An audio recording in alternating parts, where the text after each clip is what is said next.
안녕하세요. 저는 경기도에 사는 40대 후반의 평범한 가장입니다. 결혼한 지 10년이 넘어가면서 가정도 안정적이었고 직장에서도 어느 정도 자리를 잡아왔습니다. 저는 중소기업에서 간부급으로 일하며 꾸준히 돈을 모아왔고 덕분에 크게 부족함 없이 살아왔습니다. 제 아내는 저보다 10살 어린 30대 후반 여성입니다. 결혼 초반에는 맞벌이를 하다가 몇 년 전부터는 전업주부로 지내며 가정을 돌봤습니다. 아이는 없지만 아내는 나름대로 부지런했고 요즘은 부동산 투자에 관심을 가지면서 경제 공부를 한다고 했습니다. 여보, 우리도 이제 돈을 굴려야 해. 가만히 있으면 자산이 줄어든다니까. 어느 날 저녁 아내가 진지한 얼굴로 말을 꺼냈습니다. 평소엔 큰 관심이 없던 경제 이야기를 하는 모습이 어색했지만 듣고 보니 요즘 부동산 시장이 뜬다느니 주식보다 안정적인 투자가 필요하다느니 하는 말이 많긴 했습니다. 그렇다고 대출까지 받아서 투자하는 건 좀 위험하지 않아? 제 걱정에도 아내는 확신에 찬 표정을 지었습니다. 나도 처음엔 무서웠는데 요즘 많이들 이렇게 해. 그리고 믿을 만한 브로커가 있어. 정말 유명한 사람이래. 저는 처음엔 반대했습니다. 하지만 아내는 몇 달 동안 공부도 열심히 하고 실제로 유명한 부동산 브로커와 상담까지 받았다며 저를 설득했습니다. 이 사람 정말 성공한 투자자야. 고객 관리도 철저하고 수익률도 좋대. 아내가 보여준 명함을 보니 이도현 부동산 컨설팅 대표라는 이름이 적혀 있었습니다. 저는 고민 끝에 결국 동의했습니다. 저도 부동산에 대해 잘 아는 편은 아니었기에 아내가 그렇게 확신한다면 믿어보기로 했습니다.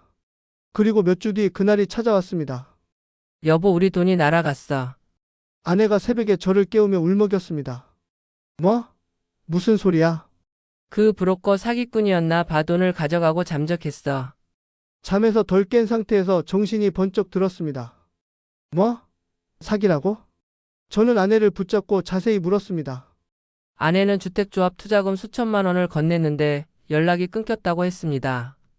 사무실에 찾아갔더니 텅 비어 있었고 계약서에 있던 연락처도 없는 번호로 나왔다고 했습니다. 나 어떻게 해? 다 내 잘못이야. 아내는 절망한 얼굴로 울었습니다. 그제야 저는 아내가 사기당했다는 사실을 받아들일 수밖에 없었습니다. 그 길로 경찰서에 가서 사기 신고를 했습니다. 하지만 경찰은 이미 이런 사례가 많다며 브로커가 해외로 도망쳤을 가능성이 크다고 했습니다. 잡는다고 해도 이미 돈은 빠져나갔을 가능성이 높습니다. 경찰의 말에 저는 분노하면서도 망연자실할 수밖에 없었습니다. 여보, 괜찮아. 돈 다시 벌면 돼. 저는 그렇게 아내를 다독이며 스스로를 위로했습니다. 하지만 뭔가 이상했습니다. 아내는 분명 엄청난 충격을 받은 것처럼 보였지만 며칠이 지나면서 점점 안정적인 모습을 보였습니다. 위로는 했지만 막상 저는 사기 피해로 인해 분노와 좌절 속에 살고 있는데 아내는 비교적 덤덤해 보였습니다. 그리고 어느 날 저는 아내의 휴대폰을 보다가 이상한 점을 발견했습니다. 뭐야? 카카오톡 백업을 했네? 아내가 새 폰으로 바꾼다며 카카오톡 데이터를 백업해둔 상태였습니다. 저는 평소 IT 기기에 관심이 많아 카카오톡 백업 파일에서 삭제된 메시지를 복구하는 방법을 알고 있었습니다. 아내가 지운 대화 기록이 무엇인지 확인해 보고 싶었습니다. 그렇게 저는 아내가 지운 채팅을 복구했고 그 순간 제 심장이 얼어붙었습니다. 자기야, 이제 돈은 정리됐으니까 다음은 우리 계획대로 해야지. 그 메시지는 브로커 아니 불륜 상대였던 이도현이 보낸 것이었습니다. 그 순간 저는 깨달았습니다. 이건 단순한 사기 사건이 아니었다. 아내는 피해자가 아니라 공범이었다. 저는 손을 부들부들 떨며 카카오톡 기록을 더 읽어나갔습니다. 오빠, 나 너무 흥분돼. 우리 이제 자유야. 그래, 곧 다 정리될 거야. 조금만 참아. 아내와 브로커가 나눈 메시지는 단순한 투자 상담이 아니었습니다. 두 사람은 이미 오래전부터 관계를 맺고 있었고 이번 투자는 처음부터 계획된 것이었습니다. 즉 아내가 내 돈을 빼돌리기 위해 이도현과 공모했다는 것. 내가 사랑하고 믿었던 아내가 나를 철저하게 속이고 있었던 것이었다. 그제야 머릿속에서 지난 며칠간의 모든 장면이 대강기듯 스쳐 지나갔습니다. 아내가 그렇게 투자에 집착했던 이유. 돈이 날아갔다면서도 너무나 덤덤했던 태도. 그리고 밤마다 운동하러 간다며 나가던 모습. 이 모든 게 다 나를 속이기 위한 연극이었다. 분노가 치밀어 올랐습니다. 말로 표현할 수 없는 감정이 속에서 불길처럼 치솟았습니다. 나는 이대로 당하고만 있을 수 없었습니다. 좋아. 한번 끝까지 가보자. 저는 이 모든 증거를 모으기로 결심했습니다. 그리고 아내가 밤마다 운동하러 간다는 그 장소를 따라가기로 했습니다. 그날 밤 나는 일부러 평소보다 일찍 퇴근했습니다. 여보, 나 오늘 피곤해서 일찍 잘게. 아내는 나를 힐끗 쳐다보더니 태연하게 미소를 지었다. 그래, 당신 피곤하겠네. 나도 씻고 일찍 자야겠다. 아내는 침실로 들어갔다. 나는 거실에 앉아 있었지만 머릿속에서는 계속해서 삭제된 카카오톡 메시지들이 떠올랐습니다. 이제 돈은 정리됐으니까 다음은 우리 계획대로 해야지. 이 메시지가 머릿속에서 맴돌면서 심장이 미친 듯이 뛰기 시작했습니다. 그리고 1시간쯤 지났을까 아내가 조용히 안방문을 열고 나왔다. 나는 눈을 감고 자는 척을 하였고 아내는 조용히 옷을 갈아입고 스마트폰을 들고 집을 나섰습니다. 나는 아내가 현관문을 닫자마자 자리에서 벌떡 일어났습니다. 운동하러 간다. 나는 아내가 거짓말을 한다는 것을 알면서도 끝까지 속아주는 척했습니다. 아내는 아파트 엘리베이터를 타고 내려갔고 나는 10초 정도 뒤에 따라 나섰다. 엘리베이터를 타고 내려가자 아내가 주차장으로 걸어가는 모습이 보였습니다. 나는 멀찍이 서 그녀를 따라갔습니다. 그리고 예상대로 아내는 헬스장으로 가는 게 아니라 아파트 후문 쪽으로 걸어가고 있었다. 흥분해서 말이 잘 안 나옵니다. 설명하고자 하는 내용을 편하게 말씀드려 보겠습니다. 그곳에는 한 대의 검은색 세단이 기다리고 있었다. 저 차 어디서 봤는데? 나는 순간 머릿속이 복잡해졌다.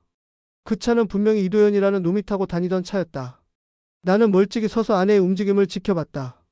아내는 차에 다가가더니 운전석 창문을 톡톡 두드렸다. 그러자 창문이 스르륵 내려가면서 익숙한 얼굴이 드러났다. 바로 그놈, 이도현이었다. 역시 그 자식이었어. 나는 주먹을 꽉 쥐었다.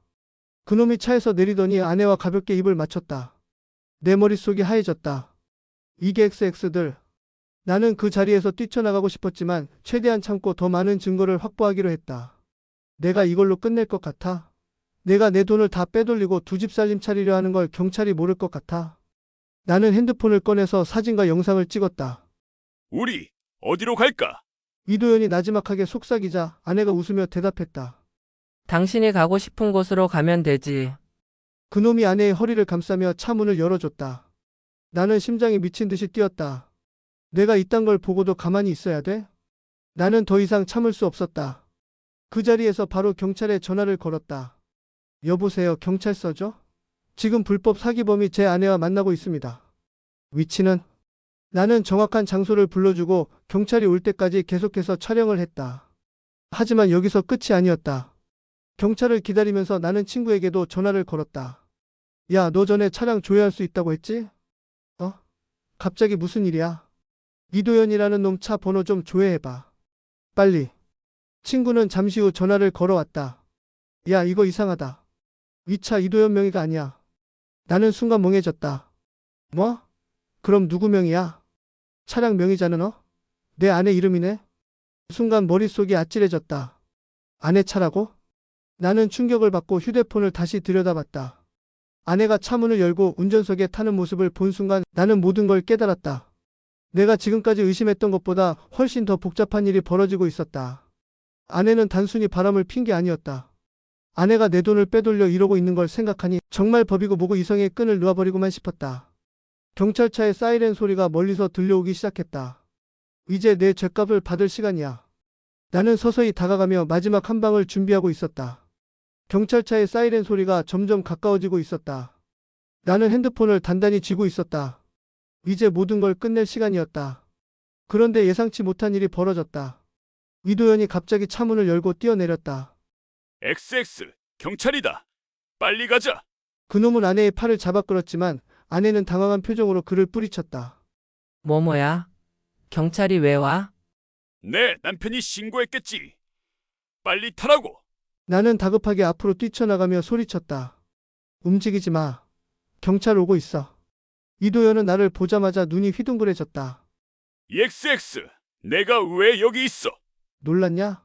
내 꼴을 직접 보려고 일부러 기다렸다. 이게 XX야. 나는 그 녀석을 세게 밀치며 핸드폰을 들고 그놈을 향해 흔들었다. 내 얼굴, 내 차, 내가 내 아내랑 호텔 들어가는 영상까지 다 찍어놨다. 이도현의 얼굴이 창백해졌다. 그거 삭제해. 삭제? 웃기지 마. 이제 내가 잡혀갈 차례야. 그 순간 경찰차가 도착했다. 2명의 경찰이 내리더니 상황을 파악하고 다가왔다. 신고자 분이세요? 네, 저놈이 이도현입니다. 사기 전과가 있는 놈이고 제 아내와 공모해서 저를 기만했습니다. 도망치려 했어요. 경찰은 이도현을 노려보았다. 이도현 씨 맞습니까? 그놈은 당황한 표정으로 손을 흔들었다. 아니, 오해입니다. 저는 그냥 그놈의 변명은 끝나지도 못했다. 경찰 한 명이 무전기를 들고 통화를 하더니 말했다. 이도현 씨 지금 사기 혐의로 수배 중이네요. 협조해 주시죠. 순간 아내의 얼굴이 새파래졌다. 뭐라고? 사기 혐의? 나는 피식 웃었다.